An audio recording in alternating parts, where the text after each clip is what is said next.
Qarshi davlat texnika universiteti metrologiya standartlashtirish va mahsulot sifati menejmenti 2-bosqich talabalari o'z test sinov laboratoriyasida amaliyot o'tashmoqda.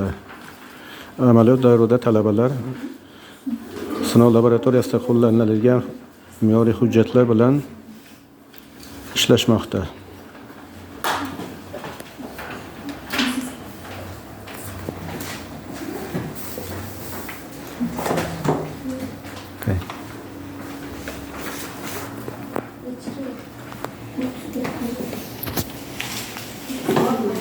Orası yok mu?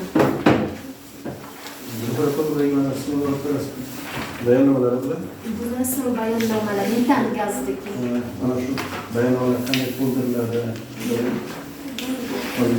Sinov qilinadi. Sinovdan keyin nima tushiriladi? Endi kompyuterga tushiriladi. Kompyuterdan keyin klient olib ketayotgani mana shuda sinovga yaroqli, yaroqsizlar. Mana shu hisoblanadi.